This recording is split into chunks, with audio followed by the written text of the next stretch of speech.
Bengal education সেন্টারের সকলকে স্বাগত জানাই। আজকে আমরা জীবন বিজ্ঞানের ক্লাস করব, যেটা লাস্ট আমরা করেছিলাম হরমোন সম্পর্কে। হরমোন যেগুলো ছিল, হরমোনের চ্যাপ্টারটা কমপ্লিট করিয়েছিলাম। শুধু একটা তো জানাও যে হরমোনের চ্যাপ্টার তোমাদের ক্লিয়ার হয়েছে কিনা। যদি না হয়ে থাকে তাহলে অবশ্যই আমাকে তোমার জানাবে। আমি তোমাদের দুটা বলে দিই, শুধু এই দুটা হরমোনের নাম বলবে, যে দুটি লোকাল হরমোনের নাম। লোকাল হরমোন এই পরীক্ষায় কোশ্চেন আসে। লোকাল হরমোন, এটা শুধু নাম লিখে নাও, হরমোন। এর আগে লিখিয়েছিলাম হরমোন যদি বলা হয় লোকাল হরমোন কাকে বলে। যে সমস্ত হরমোন বলবো উৎপত্তি স্থলে, যেখানে উৎপত্তি হয় সেখানেই তোমার ক্রিয়া করে মানে কাজ করে, তাকে বলা হয় লোকাল হরমোন বলে। কোশ্চেন পরীক্ষায় আসে যেমন টেস্টোস্টেরন, তারপরে প্রোজেস্টেরন,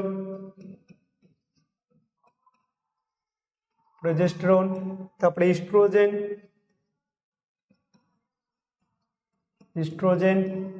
গ্যাস্ট্রিন, সিক্রেটিন, এগুলো আগে লিখেছিলাম। পরীক্ষায় বারবার আসে গ্যাস্ট্রিন, সিক্রেটিন, এগুলো হচ্ছে লোকাল হরমোন। লোকাল হরমোন কাকে বলা হয়? যে সমস্ত হরমোন যেখানে উৎপত্তি হয় সেখানেই কাজ করে তাকে বলা হয় লোকাল হরমোন। কোশ্চেন পরীক্ষায় আসে যে নিম্নলিখিতের মধ্যে কোনটা হচ্ছে তোমার লোকাল হচ্ছে হরমোন। বাকিগুলো বলা ট্রপিক হরমোন বলা হয়, ইনসুলিন, তারপরে বলা হয় thyroxine, ACTH, somatotropic hormone, growth hormone. তো আজকে আমরা কি পড়বো? আজকে পড়বো স্নায়ু। উপরে হেডিং দাও যে স্নায়ু।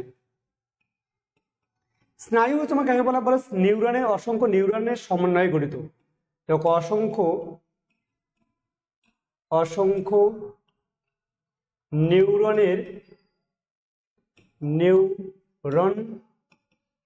মিলে আছে গঠিত,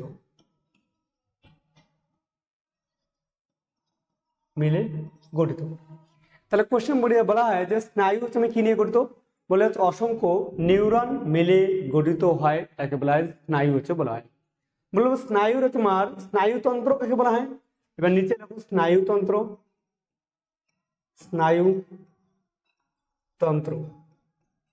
বলবো অসংখ্য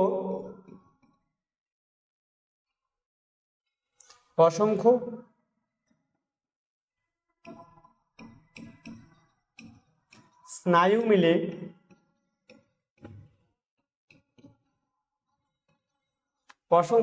মিলে যে তন্ত্র গঠিত হয়,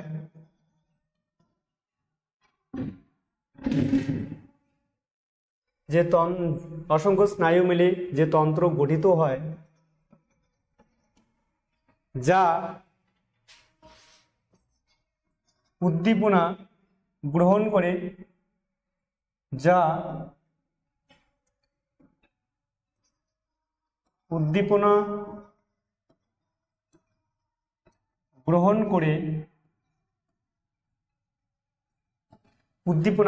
করে উত্তেজনায় শরীরে সাড়া প্রদান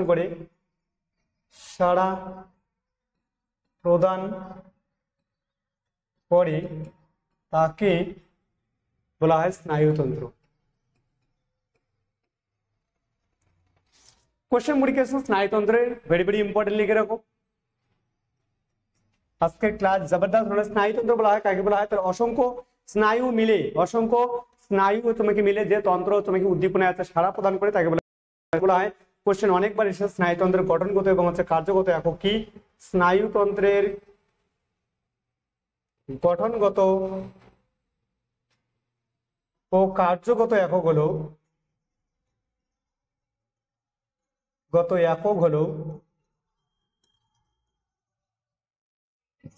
স্নায়ুতন্ত্রের গঠনগত কার্যগত একক হলো নিউরন। পরীক্ষার জন্য ভেরি ইম্পর্টেন্ট। স্নায়ুতন্ত্রের গঠনগত এবং কার্যগত একক কি? বারবার কোশ্চেন পরীক্ষায় এসে স্নায়ুতন্ত্রের গঠনগত এবং কার্যগত একক হলো হচ্ছে নিউরন।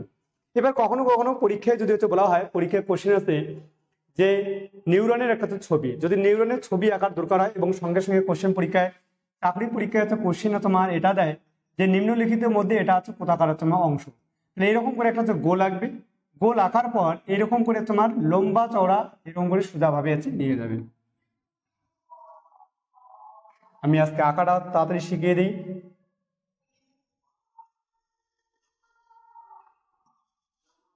বলবে এখানে কি করবে, এখান থেকে তো ধরবে তোমার ইচ্ছা মতো এরকম করে তোমার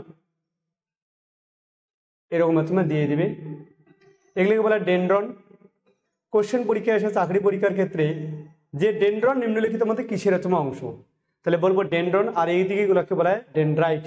কি বলা হয়, এগুলোকে বলা হয় ডেনড্রন, এটাকে বলা হচ্ছে ডেনড্রাইট বলা হয়।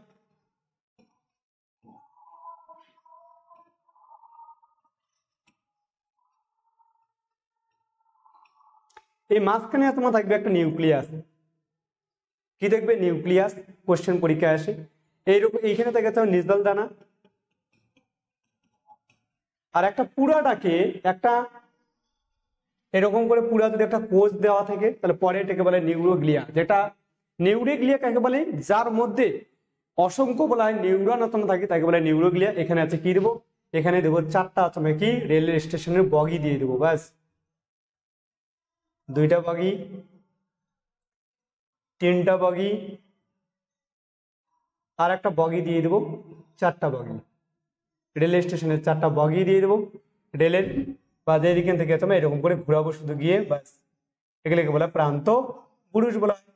কোশ্চেন বই রেখে আসবে উপরের থেকে কি দেবো, এরকম করে দিয়ে দেবো কোনো মালপত্র আছে সেখানে।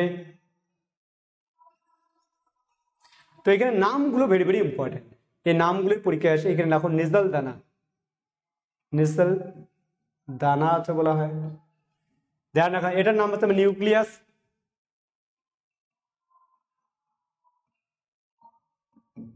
নিউক্লিয়াস বলে।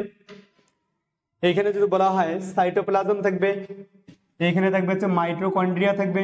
কি থাকবে, mitochondria, mitochondria, Golgi body, lysosome, তারপরে সেন্ট্রোজোম। এই স্নায়ু কোষ বারবার কোশ্চেন পরীক্ষায় আসে, স্নায়ু কোষ কেন বিভাজিত হয় না। এখানকার যে তোমার স্নায়ু কোষে যে বলা হয় স্নায়ু কোষে, স্নায়ু কোষে যে সেন্ট্রোজোম থাকে, এই সেন্ট্রোজোম লেখো সেন্ট্রোজোম।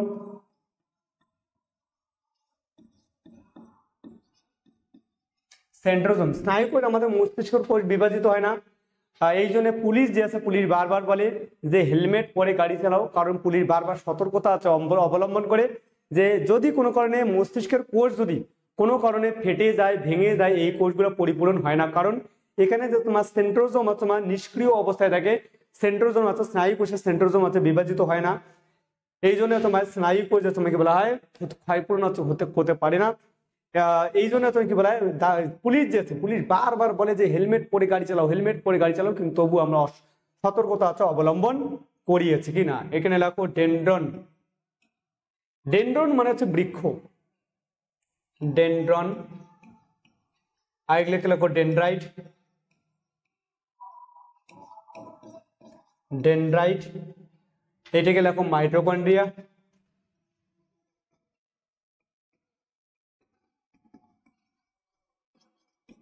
এইখানে লেখো নিউরোগ্লিয়া। এদের উপরে একটা হালকা করে তুমি কি থেকে চাদর দেওয়া থাকে, যেহেতু মালপত্র আছে।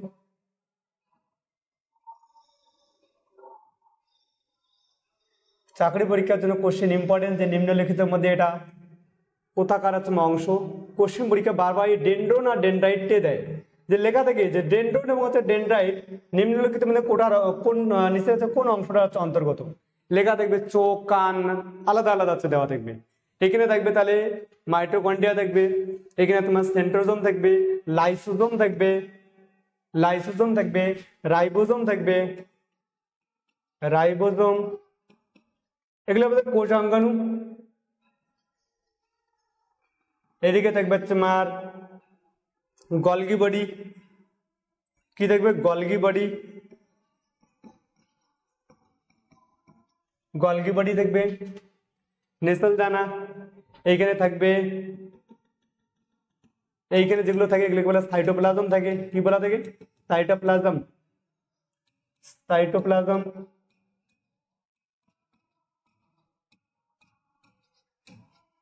এদিকে দেখো নিউরোগ্লিয়া।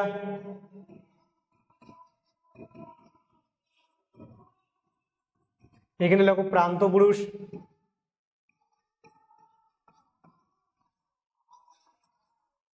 প্রান্তপুরুষ, এখানে লেখো সোয়ান কোষ,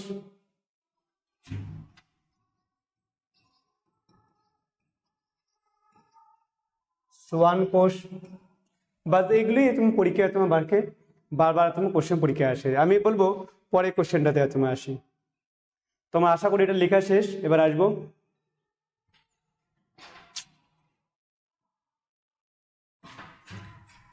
স্নায়ু কোষ কেন বিভাজিত হয় না, ভেরি ভেরি ইম্পর্টেন্ট লাগো।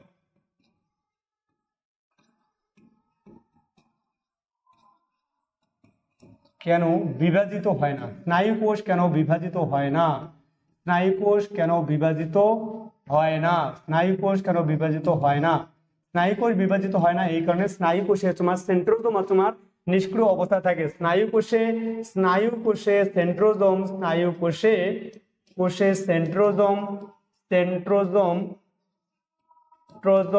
নিষ্ক্রিয় অবস্থায় থাকে।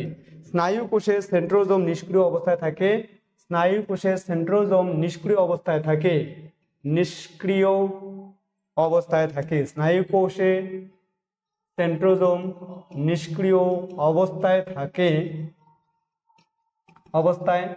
থাকে, অর্থাৎ স্নায়ু কোষ অর্থাৎ সেন্ট্রোজোম বিভাজিত হয় না, সেন্ট্রোজোম বিভাজিত হয় না,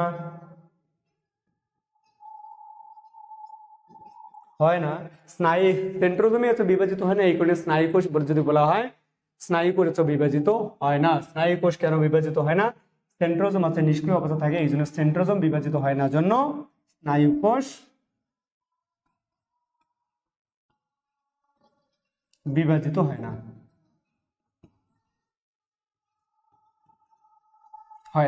এবার আসবো সাইনাপস কাকে বলা হয়, সাইনাপস এটাও পরীক্ষা বারবার আসে। সাইনাপস কাকে বলে, একটি নিউরনের শেষ প্রান্ত এবং অপর নিউরনের শুরু প্রান্তে, একটি নিউরনের শেষ প্রান্ত অপর একটি নিউরনের শুরু প্রান্ত যে তোমার স্নায়ু উদ্দীপনা প্রেরণ করে তাকে বলা হয়, কি বলা হয়, তাকে বলা হয় সাইনাপস বলা হয়। একটি নিউরনের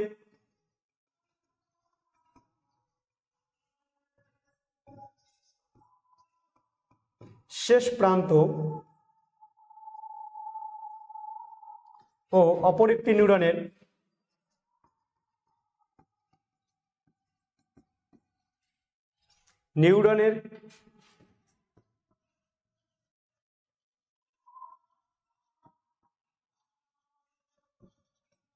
শুরু প্রান্ত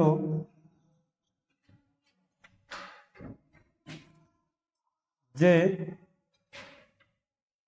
প্রান্তের একটি নিউরনের শেষ প্রান্ত এবং অপর একটি নিউরনের শুরু প্রান্তের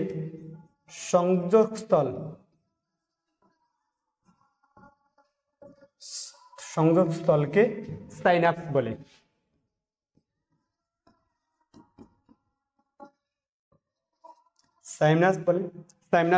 সাইনাপস বলে। কোশ্চেন পরীক্ষা আসে সাইনাপসের একটি কাজ লেখো। বলবো কি সাইনাপসের কাজ কি, যদি সাইনাপস বলা হয় তাহলে সাপোজ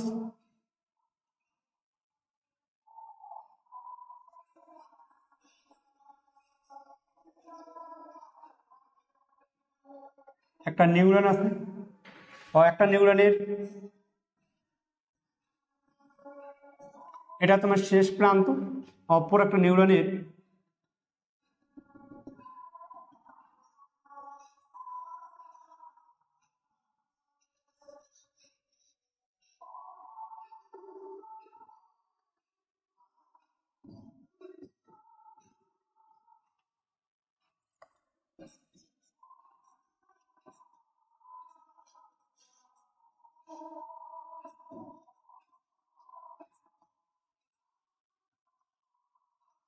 এই সংযোগস্থলকে বলা হয় সাইনাপস।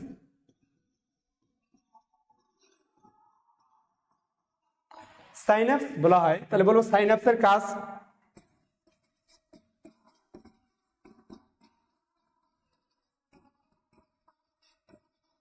সাইনাপসের কাজ কি, স্নায়ু উদ্দীপনা এক নিউরন থেকে অপর নিউরনে প্রেরণ করা। স্নায়ু উদ্দীপনা,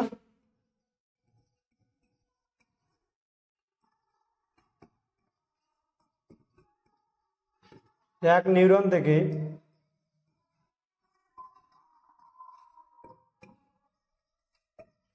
অপর নিউরনে প্রেরণ করা। স্নায়ু উদ্দীপনা এক নিউরন থেকে অপর নিউরনে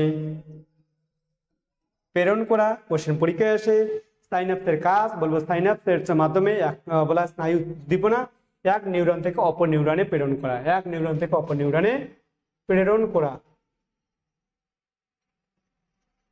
স্নায়ু উদ্দীপনা এক নিউরন থেকে অপর নিউরনে প্রেরণ করা, এটা হচ্ছে সাইন্যাপসের কাজ। বলবো সাইন্যাপস দেখবে হচ্ছে কোনো সময় কোনো মেয়েকে যদি বা কোনো মহিলাকে যদি তুমি সিক্রেট কথা বলো, তাহলে তারা কি করবে, তারা সেই কথাটা অপর একটা মেয়েকে বলবে, সেই কথাটা আর একটা মেয়েকে বলবে, বলে এটা সিক্রেট কথা, সবাই সবাইকে বলবে যেটা তোমার সিক্রেট কথা। কিন্তু এই বলা হয় এক মহিলা থেকে আরেক মহিলা, আরেক মহিলা থেকে আরেক মহিলা, আরেক মহিলা থেকে আরেক মহিলা, তো কথাটা সবাই তোমার পুরো পাড়া জেনে যাবে, তারপরে হচ্ছে বলবে যে সিক্রেট আছে কথা। ঠিক এইরকম হচ্ছে কি বলা হয় সাইন্যাপস হচ্ছে কি করে এক নিউরন থেকে আরেক নিউরন, আরেক নিউরন থেকে আরেক নিউরন, আরেক নিউরন থেকে আরেক নিউরন, এরকম হচ্ছে চলতে থেকে স্নায়ু উদ্দীপনা। স্নায়ু উদ্দীপনা বিদ্যুৎ গতিতে তোমাকে প্রেরণ করে, এটাকে বলা কি হয় সাইন্যাপস, এটা তোমাকে কাজ। এবার বলবো নিউরোগ্লিয়া কি, বলবো নিউরোগ্লিয়া, নিউরোগ্লিয়া যদি একটা বলা হয় এরকম হচ্ছে কোষ থেকে, কোষের মধ্যে যদি বলা হয় অসংখ্য যদি নিউরন, অসংখ্য যদি হচ্ছে নিউরন থাকে, কি থাকে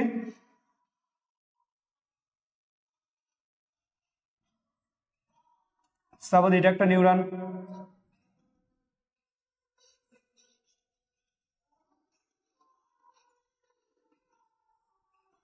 এদিকে একটা নিউরন, আরো একটা নিউরন এখানে থাকবে, এরকম একটা নিউরন তোমার থাকে। বলবো যে অংশে অসংখ্য তোমার নিউরন এরকম থাকে, এই পুরোটাকে বলা হয় নিউরোগ্লিয়া। কি বলা হয় নিউরো,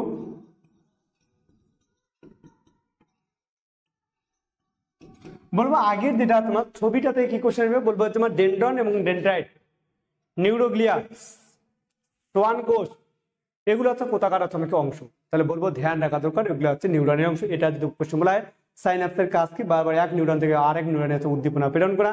কোশ্চেন পরীক্ষায় আসে স্নায়ুতন্ত্রের গঠনগত এবং কার্যগত একক কি, তাহলে বলবো নিউরন হয়, বলে নিউরোগ্লিয়া কাকে বলে। এবার আরামসে বোঝা গেল, যেখানে অসংখ্য তোমার নিউরন থাকে তাকে বলে নিউরোগ্লিয়া। এবার আসবো আমরা কি, এবার আমি আসবো স্নায়ুতন্ত্র, মানুষের স্নায়ুতন্ত্র, মানুষের স্নায়ুতন্ত্র। মানুষের স্নায়ুতন্ত্র সাধারণত তিন ভাগে ভাগ করা যায়। একটা কেন্দ্রীয় স্নায়ুতন্ত্র, প্রান্তীয় স্নায়ুতন্ত্র, কেন্দ্রীয় স্নায়ুতন্ত্র, বলবো প্রান্তীয় স্নায়ুতন্ত্র,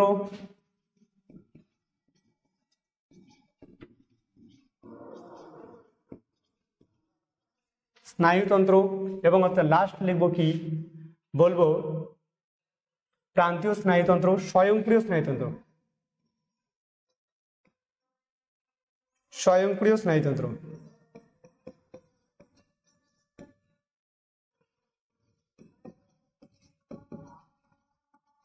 বলবো কেন্দ্র, পরীক্ষা বারবার ভেরি ভেরি ইম্পর্টেন্ট, লিখে রাখো কেন্দ্রীয় স্নায়ুতন্ত্র। তাহলে স্নায়ুতন্ত্র কয় ভাগে ভাগ করা যায়, তিন ভাগে ভাগ করা যায়। বলা হয় কেন্দ্রীয় স্নায়ুতন্ত্র, প্রান্তীয় স্নায়ুতন্ত্র এবং তোমার স্বয়ংক্রিয় স্নায়ুতন্ত্র। কেন্দ্রীয় স্নায়ুতন্ত্র কি কি নিয়ে গঠিত, বলবো হচ্ছে মস্তিষ্ক এবং সুষুম্না কাণ্ড নিয়ে গঠিত, মস্তিষ্ক ও সুষুম্না কাণ্ড নিয়ে গঠিত।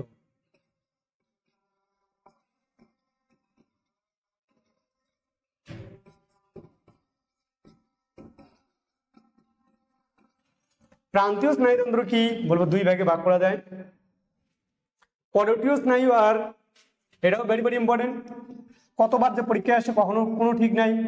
করোটীয় স্নায়ু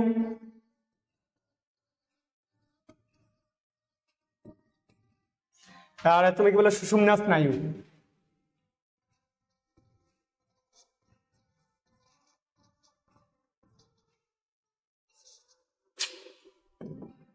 সুষুম্না স্নায়ু, কোশ্চেন পরীক্ষায় আসে কেন্দ্রীয় স্নায়ুতন্ত্র বলবো কি কি নিয়ে গঠিত, বলবো তোমার একটা মস্তিষ্ক এবং সুষুম্না কাণ্ড নিয়ে পরীক্ষায় বারবার ঘুরে ফিরে আসে যে কেন্দ্রীয় স্নায়ুতন্ত্র কি কি নিয়ে গঠিত, তাহলে বলো মস্তিষ্ক এবং সুষুম্না কাণ্ড। প্রান্তীয় স্নায়ুতন্ত্র কি কি নিয়ে গঠিত, বলো কর্ডিটীয় স্নায়ু এবং হচ্ছে সুষুম্না স্নায়ু। কর্ডিটীয় স্নায়ু লাগাও হচ্ছে 8-10টা স্টার মার্ক, এখানে 8-10টা স্টার মার্ক লাগাও যে কর্ডিটীয় স্নায়ু তোমার বলা হয় কত জোড়া থাকে, বলো 12 জোড়া, 12 জোড়া থাকে। এবং সুষুম্না স্নায়ু কত জোড়া, এটাও পরীক্ষা বারবার ঘুরে ফিরে আসে, সুষুম্না স্নায়ু মনে রাখা দরকার 31 জোড়া। বলা সুষুম্না কাণ্ড কোনটাকে বলা হয়, আমাদের যে মেরুদণ্ড থাকে এই মেরুদণ্ডকে বলা হয় সুষুম্না কাণ্ড বলা হয়। এটা তোমাকে কি বলা হয়, এখানে অনেকগুলো তার তোমার থাকে, বলবে এখানে তারের সংখ্যা কত, তাহলে বলবো তারের সংখ্যা থাকবে 31 জোড়া, মানে 62টা তোমার তার থাকে। স্বয়ংক্রিয় স্নায়ুতন্ত্র বলবে একটা লিখবো সমবেদী, একটা লিখবো পরাসমবেদী। সমবেদী একটা হচ্ছে পরা সমবেদী, পরা সমবেদী। বলবো স্নায়ুতন্ত্র কাকে নিয়ন্ত্রণ করে, বলবো স্বয়ংক্রিয় স্নায়ুতন্ত্র, স্বয়ং মানে নিজে, যে স্নায়ুতন্ত্র নিজে নিজে কাজ করে সেখানে তোমার ইচ্ছার মাধ্যমে হয় না, তাকে বলা হয় কি বলা হয়, স্বয়ংক্রিয় স্নায়ুতন্ত্র। এবার স্বয়ংক্রিয় স্নায়ুতন্ত্র দেখো যদি বলা হয় আমাদের দেখো হৃৎপিণ্ড, হৃৎপিণ্ড যদি বলা হয় স্বয়ং তোমার কি নিয়ন্ত্রণ হয়, তার বলে হৃদস্পন্দন, হৃদস্পন্দন, হৃদস্পন্দন। বলবো শ্বাস প্রশ্বাস,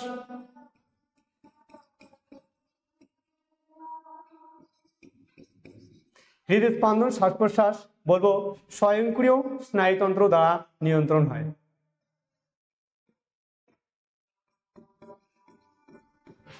স্নায়ুতন্ত্র দ্বারা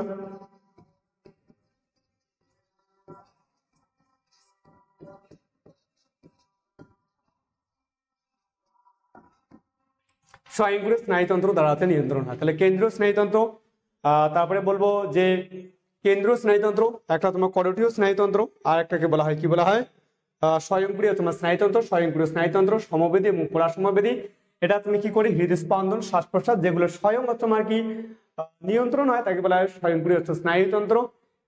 এটা আমাদের হচ্ছে ইচ্ছার উপরে থাকে না, দেখবো চোখের পাতা লাইট পড়লে তোমার নিজে নিজে হয়ে যায়, নিজে নিজে বন্ধ হয়ে যায়, এগুলো বলা স্বয়ংক্রিয় স্নায়ুতন্ত্র দ্বারা আছে নিয়ন্ত্রণ হয়। এবার বলবো নিউরন যে আছে, নিউরন দুই রকমের। এবার বলবো নিউরন কত প্রকারের, নিউরন বলবো দুই প্রকারের। একটা বলবো কি সংজ্ঞাবহ নিউরন,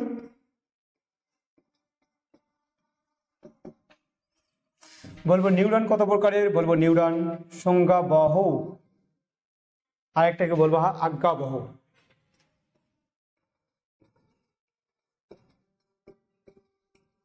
আজ্ঞাবহ নিউরন, সংজ্ঞাবহ নিউরন।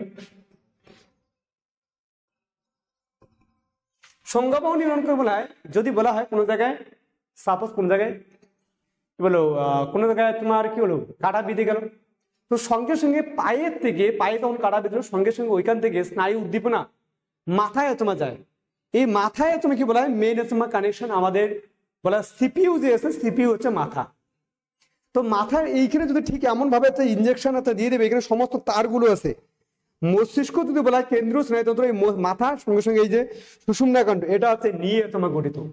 এটা কি করে যখনই তোমার হবে তখন ওটাকে বলা হয় কারক, কারক যেখানে কাঁটাটা বিঁধবে ওটাকে বলা হয় কারক বা হচ্ছে রিসেপ্টার, আর সঙ্গে সঙ্গে তোমাকে মস্তিষ্কের কেন্দ্রীয় স্নায়ুতন্ত্রের তোমার উদ্দীপনাটা নিয়ে আসে। তাহলে সংজ্ঞাবহ তুমি কি হয় বলবে কারক, কারক থেকে উদ্দীপনা, উদ্দীপনা, উদ্দীপনা মস্তিষ্কে নিয়ে আসে যে নিউরন,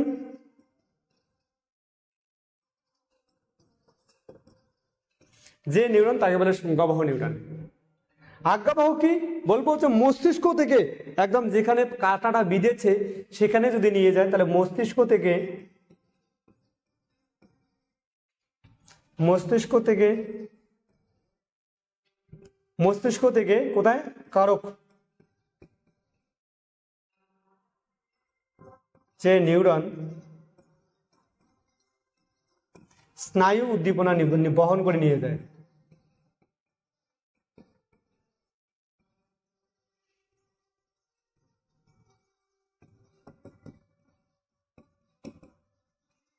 স্নায়ু উদ্দীপনা বহন করে নিয়ে যায় তাকে বলে আজ্ঞাবহ নিউরন হচ্ছে বলা হয়। আশা করি নিউরন এটা হচ্ছে বুঝতে পারছো। তাহলে কারক কাকে বলা হয়? কারক বলে যেখানে কাটা বিঁধেছে, যেখানে কাটা বিঁধেছে বলবো সেটাকে বলে কারক। যেমন কারক যদি বলা হয় যেখানে কাটা বিঁধেছে,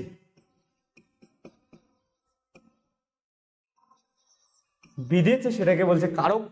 আর মস্তিষ্ক যদি বলা হয় এটাকে হচ্ছে কেন্দ্রীয় স্নায়ুতন্ত্র। আশা করি এটা হচ্ছে বুঝতে পারছি। পরেরটাতে যাব স্নায়ুতন্ত্র। স্নায়ুতন্ত্রকে দুই ভাগে ভাগ করা যায়। স্নায়ু তন্ত্রকে দুই ভাগে ভাগ করা যায়। কি কি বলবো? একটা অন্তর্বাহী স্নায়ু, একটা বহির্বাহী স্নায়ু।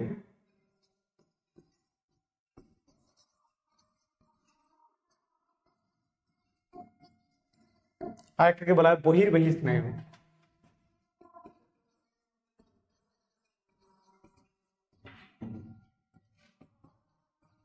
অন্তর্বাহী স্নায়ু, বহির্বাহী স্নায়ু। অন্তর্বাহী কাকে বলবো? যে সংজ্ঞাবাহু নিউরন দ্বারা গঠিত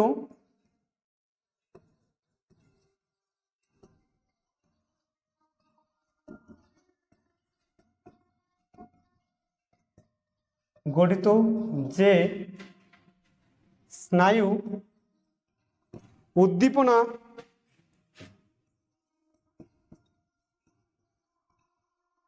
উদ্দীপনা গ্রাহক কেন্দ্র থেকে, গ্রাহক বা কারক থেকে, একই কথা, যে কারক যেখানে কাটা বিঁধেছে সেখান থেকে কেন্দ্রীয় স্নায়ুতন্ত্রে নিয়ে যায়, মস্তিষ্কে নিয়ে যায়,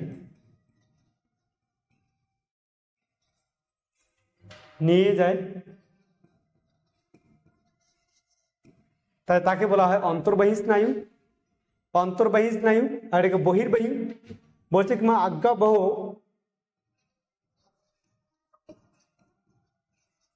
স্নায়ু দ্বারা গঠিত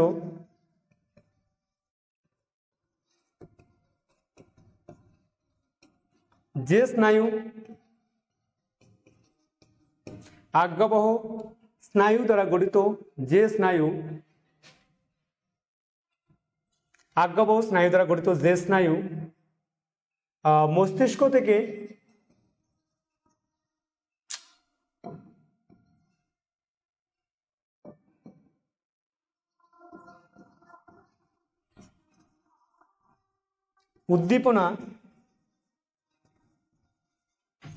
উদ্দীপনা গ্রাহক কেন্দ্রে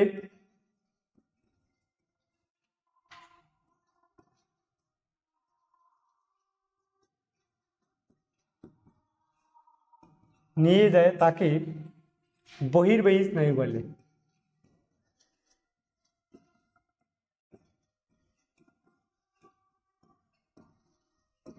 বহির্বাহী স্নায়ু বলে। আশা করি এটা বুঝতে পারছো।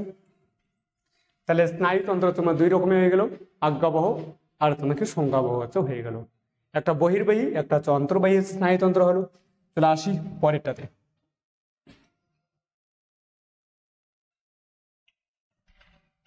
এবার দেখো মস্তিষ্ক। মানুষের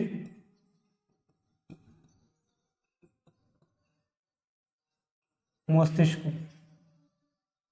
মস্তিষ্ক তিন ভাগে ভাগ করা যাবে। একটা লেখো অগ্র মস্তিষ্ক,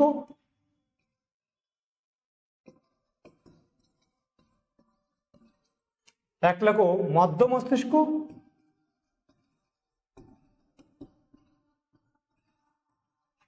আর একটা লেখো পশ্চাৎ মস্তিষ্ক।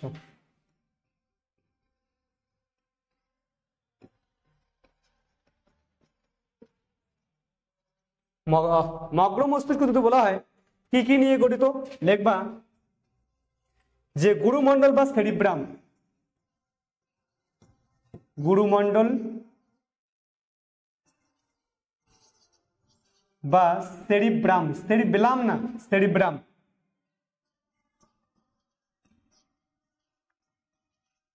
পরীক্ষার জন্য ভেরি ভেরি ইম্পর্টেন্ট।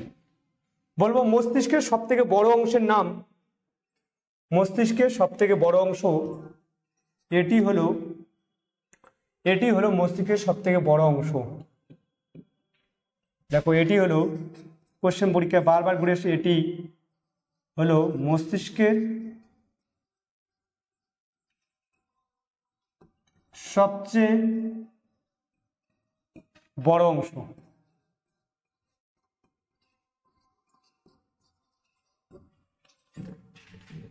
এবার লেখো সেরিব্রাম গেল,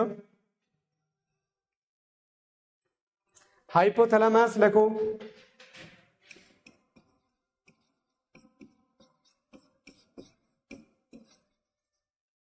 হাইপোথ্যালামাস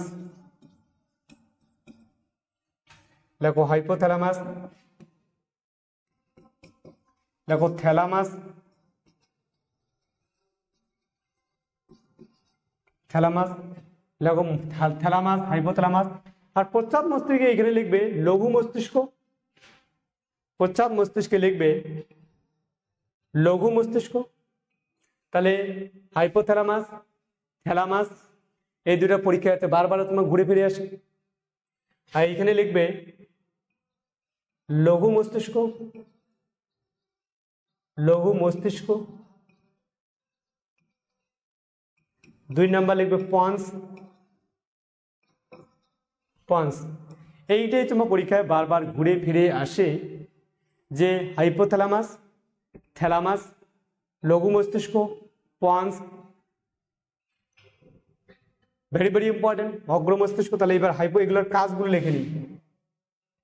থ্যালামাস গুরুমূর্তার, এটা সেরিব্রামের আগে কাজগুলো লিখে নিই, এদের কাজগুলো লিখে নেই, ভেরি ভেরি ইম্পর্টেন্ট মস্তিষ্কের কাজগুলো।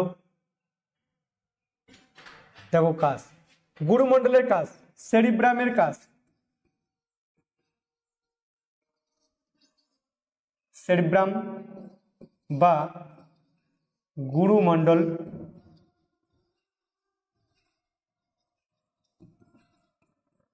এর কাজ দেখো। দেখো চাপ তাপ দর্শন, চাপ তাপ দর্শন, বুদ্ধি, স্মৃতি, চেতনা নিয়ন্ত্রণ করা।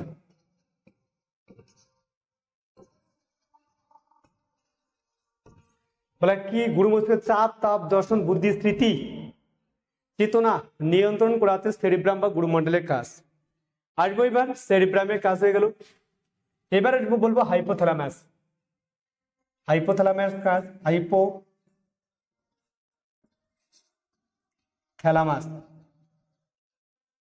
এই হাইপোথ্যালামাসকে বলা হয় কি বলা হয়, এর আগেও লিখেছিলাম হাইপোথ্যালামাসকে বলা হয়,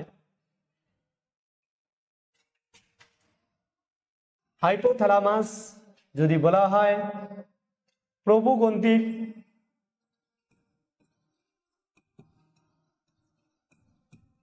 প্রভুগ্রন্থি বলা হয়, গ্রন্থি, গ্রন্থির প্রভুগ্রন্থি বলা হয় হাইপোথ্যালামাসকে। আর প্রভুগ্রন্থি বলা হয় পিটিউটারি গ্রন্থিকে।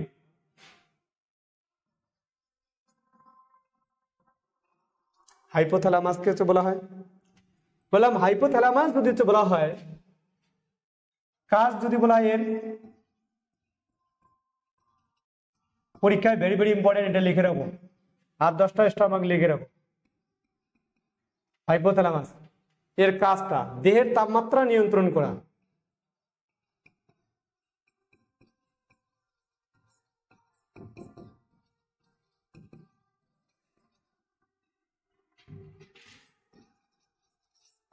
দেহের তাপমাত্রা নিয়ন্ত্রণ করা, বাস এইটুকুই শুধু হচ্ছে জানা থাকা দরকার।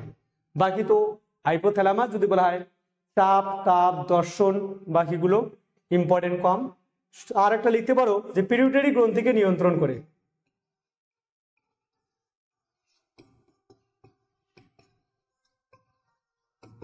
গ্রন্থিকে নিয়ন্ত্রণ করে। পিটিউটারি গ্রন্থিকে তোমার নিয়ন্ত্রণ করে কে? হাইপোথ্যালামাস। Very very important. পরেরটাতে আসবো যে থ্যালামাস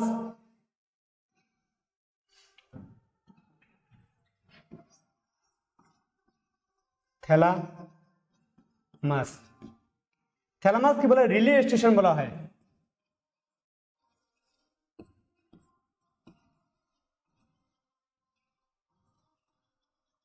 রিলে স্টেশন বলা হয় কাকে? কোশ্চেন পরীক্ষা আসবে। রিলে স্টেশন কাকে বলে? বলো থ্যালামাসকে। এর কাজ কি? এর কাজ হচ্ছে চাপ তাপ দর্শন। চাপ তাপ দর্শন, ক্ষুধা তৃষ্ণা তৃষ্ণা যৌন আবেগ। এটাও যদি বলা হয়, এটাও তোমার ক্ষুধা তৃষ্ণা তৃষ্ণা তারপরে যৌন আবেগ,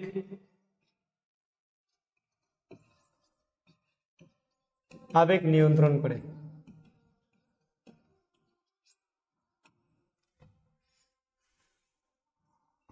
ক্ষুধা তৃষ্ণা নিয়ন্ত্রণ করে। যদি বাস্তব ক্ষেত্রে বলা হয় যে এই থ্যালামাসকে তোমার রিলে স্টেশন কেন বলা হয়? আগের দিনে যদি ক্যামেরা দেখো, আগের দিনের পুরোনো যুগের ক্যামেরাতে তোমার রিল লাগানো থাকতো, একটা করে ফটো তুলতে কাটা করে একটা তোমার রিলের মধ্যে আবদ্ধ হয়ে যেত, নেগেটিভ ফটো হচ্ছে পাওয়া যেত। ঠিক সেই রকম ভাবে আমাদের মস্তিষ্কের থ্যালামাসকে করে যে কোনো ফটো যদি দেখে, ফটোটাকে তোমার কি বলে? একদম তোমার কি বলে? রিল তোমার করে করে তোমার রাখে। এই রিল করে করে রাখে জন্য একে বলা হয় রিলে স্টেশন হচ্ছে কি বলা হয়। যদি কোনো কারণে এই জন্য সায়েন্টিস্ট তোমার বলে, যদি কোনো জিনিসকে বা কোনো কাউকে যদি ভালো লাগে, সেটা মেলা বাড়িতে হোক, বিয়ে বাড়িতে হোক, আর যে কোনো জায়গায় কাউকে যদি ভালো লাগে, তাহলে তুমি কখনোই তার দিকে যে আছে 10 সেকেন্ডের বেশি তাকাবে না। যে 10 সেকেন্ডের বেশি তাকাও, এই থ্যালামাস কি করবে? একদম ফটো তুলে নেবে, আর ফটো তোলার পর তার ছবি তোমার মাথায় আছে, বারবার ঘুরবে। পড়তে বসবে তবুও তার ছবি, খেতে বসবে তবুও তার ছবি দেখবে, ঘুমাবে তবুও তো তোমাকে শান্তি মতো ঘুমাতে দেবে না। আর তুমি হচ্ছে ঘুমাতে বসলে রাত্রেবেলা তারে তোমার ছবি তোমাকে দেখতে পাবে। এটা কিসের কারণে হয়? বলবো তোমার থ্যালামাসের কারণে। থ্যালামাস একবার তুমি ক্যাপচার করে নেয়, আর ক্যাপচার করে নেওয়ার পর বারবার তোমার তার ছবিটাই তোমার আসে।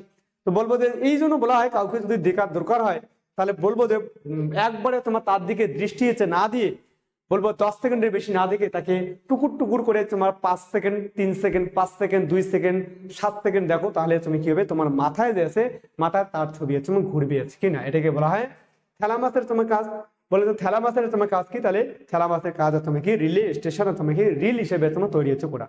বাস্তব ক্ষেত্রে যারা যদি বলা হয় মস্তিষ্কে স্মৃতি শক্তি যদি বাড়াতে চাও, তাহলে অবশ্যই বলবো এই থ্যালামাস যদি বলা হয়, এই থ্যালামাসকে স্ট্রং করো।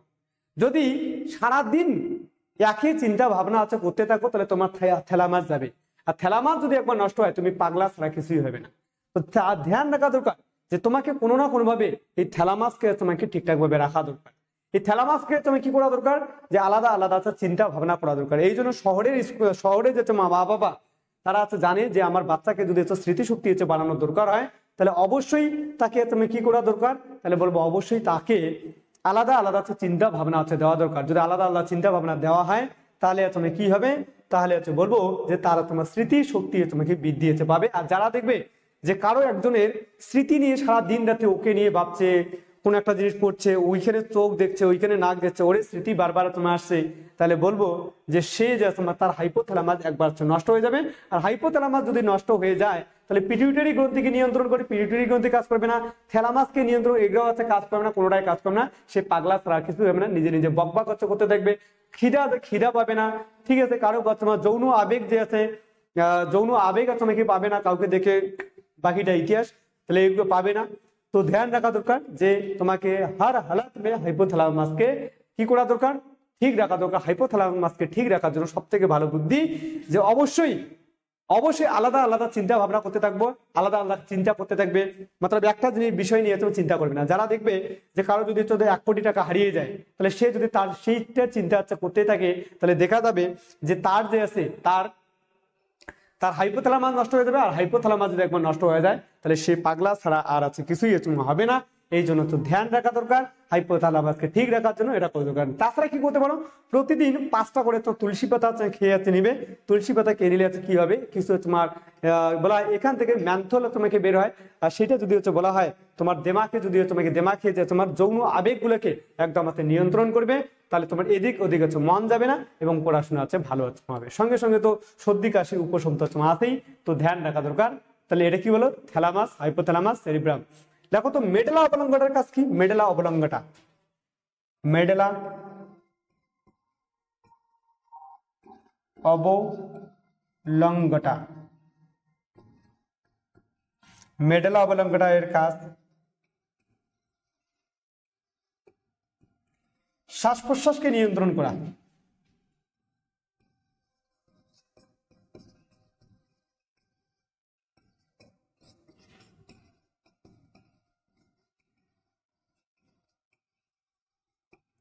নিয়ন্ত্রণ করা। পরেরটা আসি, লঘু মস্তিষ্কের কাজ।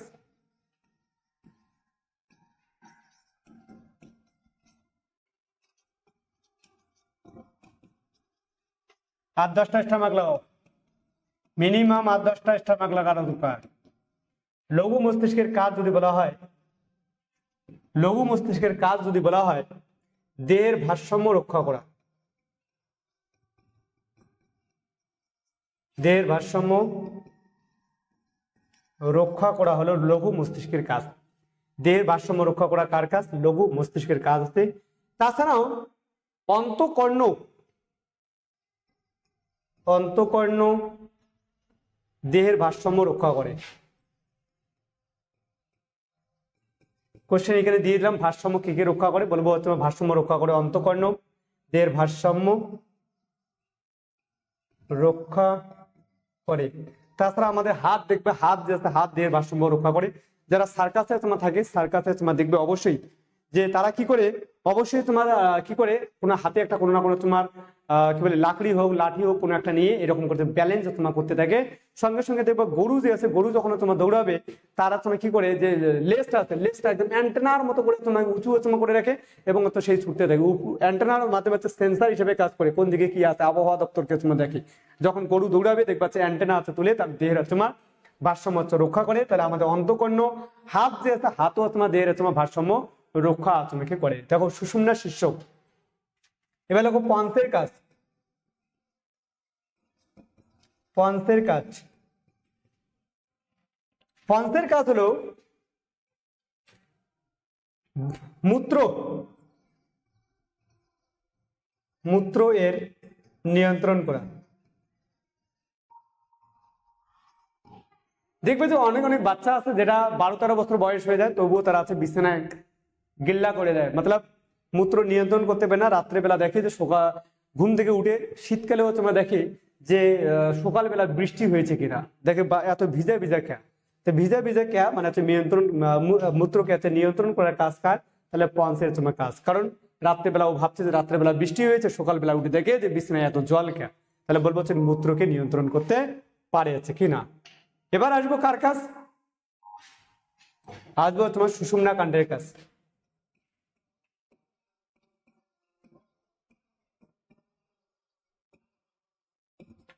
সুষুম্না কাণ্ডের কাজ, সুষুম্না কাণ্ডের কাজ তোমার কি, সুষুম্না কাণ্ড যদি বলা হয়, এই সুষুম্না কাণ্ড সহযোগী মস্তিষ্ক হিসেবে কাজ করে, মস্তিষ্কের সহায়ক হিসেবে কাজ করে।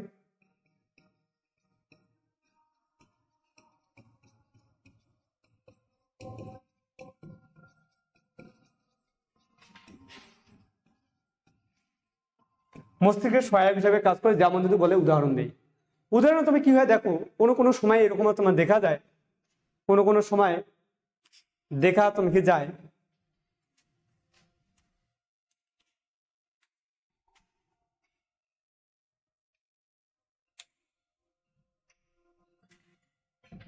তাহলে সুষুম্না কাণ্ডের কাজ কি একবার তোমার দেখে নেই। সুষুম্না কাণ্ডের কাজ হলো যে কখনো কখনো সাপোজ তোমার যে কোনো সময় পড়তে বসলেই ঘুম পায়, আমারও একই রকম অবস্থা, যখনই পড়তে বসি তখনই তোমার ঘুম পায়। এবার দেখো যখন ঘুম পায় তখন কি করি আমরা, তুমি কি করে বালিশে তোমাকে এক সাইডে রেখে এমন ভাবে তোমার মাথায় হাত দিয়ে এরকম তোমার ঘুমাইতে থেকে আস্তে আস্তে, ঠিক মস্তিষ্ক বলে কি এখন তোমার ঘুমানো উচিত। তো সেই সময় কি করি আমরা তোমার ঘুমিয়ে যাই, হালকা করে ঘুমিয়ে যাই। এদিকে তুমি কি মস্তিষ্ক দায়িত্ব দিয়ে রাখে সুষুম্না কাণ্ডকে। সুষুম্না কাণ্ডকে বলে কি, বলে এই সুষুম্না কাণ্ড একটা সিক্রেট কথা, বলে কি, বলে কি আমি এখন ঘুমাবো, দেখি যে আমার মা বাবা যদি আসে তো আমাকে একবার বলিস, আমাকে তোমার বেল দিয়ে দিস যে তোর মা বাবা আসে। তো সেই সময়কালে সুষুম্না কাণ্ডে বলে ओके बॉस डोंट वरी, बोले कि जनाब हम है ना, टेंशन काई को लेने का, बोले कि टेंशन लेने का नहीं टेंशन देने का है। ঠিক সেই পরিস্থিতিতে মস্তিষ্ক রেস্ট নাই, ঘুমায়, আর সুষুম্না কাণ্ড একদম সতর্ক হয়ে থাকে। যদি নতুন কাউকে দায়িত্ব দেওয়া হয় না একদম পুরো এইদিকে তোর কি আসে রে, হ্যাঁ এইদিকে করতে থাকে। ঠিক হঠাৎ করে ঘুমাতে ঘুমাতে হঠাৎ করে কেউ তোমার দরজাটা আসতে করে তোমার আওয়াজ করলো বা মা আসলো, ঠিক সেই সময়কালে সুষুম্না কাণ্ড বলে তোর বাবা তোর লোক আসছে লোক আসছে। সুষুম্না কাণ্ড যখন তোমার মস্তিষ্ক সুষুম্না কাণ্ড হঠাৎ করে একদিন আছে কাজ দেওয়া হয়েছে, আর কাজ দেওয়ার ফলে সুষুম্না কাণ্ড তো পুরো একদম বেল বাজিয়ে দিয়েছে, বলে তোর বাবা আসছে বাবা আসছে, উঠ উঠ উঠ উঠ। মস্তিষ্ক তোমার বলে আরে পাগলা ওটা তো আমার বাবা আর মাই, তুই তো চিল্লাচ্ছিস কে। তখনই দেখবে তোমার শরীরটা একদম ঝটকা দিয়ে উঠে, বাপরে বাবা আসছে, মা আসছে, ভাই এসে পড়তে বসতে লাগবে। ঠিক সেই সময়কালে বইয়ের পাতাগুলো মা বাবা যখন তোমার আসে, ঠিক সেই সময়কালে কি করবে, পড়াশোনা না করে বইয়ের পাতা শুধু উল্টাতে থাকবে, একটা পর একটা বইয়ের পেজ উল্টাইতে আছে দেখাচ্ছে যে দেখো আমি জাগ্রত আছি। আর ঠিক সেই সময়কালে মা শুধু দেখে বইয়ের পাতা উল্টাইতে থাকে, বই পড়ছে কি পড়ছে না। মা একে দেখাতে চাচ্ছে যে দেখো যে আমি এখনো জেগে আছি, দুনিয়া দেখানে বা লেখা হয়। এই জন্য আজকে সবাই দেখাইতে পছন্দ করে। তো এই যেই না চলে গেল তখন একটু আস্তে করে পড়াশোনা করে। তো ঠিক সুষুম্না কাণ্ড হচ্ছে কি হিসেবে কাজ করে, মস্তিষ্কের সহায়ক হিসেবে তোমার কাজ করে। তাহলে নাম্বার তোমার 2 বলবো যে গ্রাহক থেকে উদ্দীপনা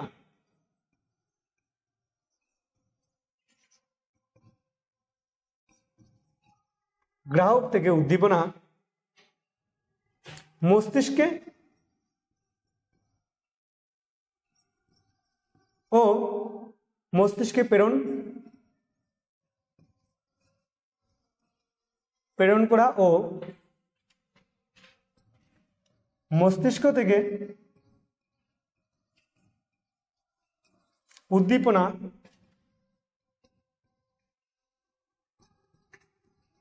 গ্রাহক কেন্দ্রে প্রেরণ করা।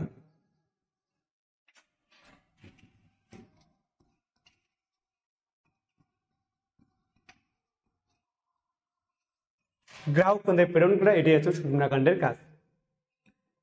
নাম্বারটি আসবো সুষুম্না শীর্ষকের কাজ।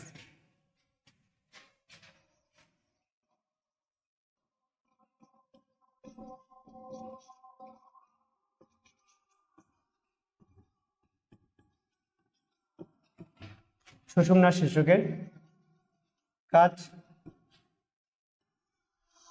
সুষুম্না শীর্ষকের কাজ কি বলবো, হাঁচি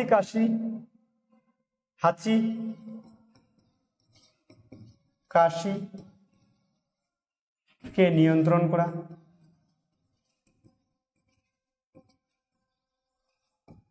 সঙ্গে শ্বাস প্রশ্বাস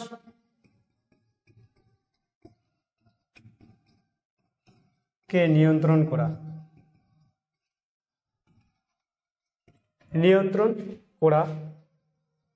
হয়ে গেল সুষুম্না শীর্ষকের তোমার কাজ। তো আজকের তোমার ভিডিওটা অনেকটা লম্বা হয়ে যাচ্ছে, আজকে এই পর্যন্ত। দেখা হবে তোমার নেক্সট ভিডিওতে পরের পার্টটা আমি নিয়ে আসছি। তাহলে টাটা, বাই বাই, জয় হিন্দ, জয় ভারত।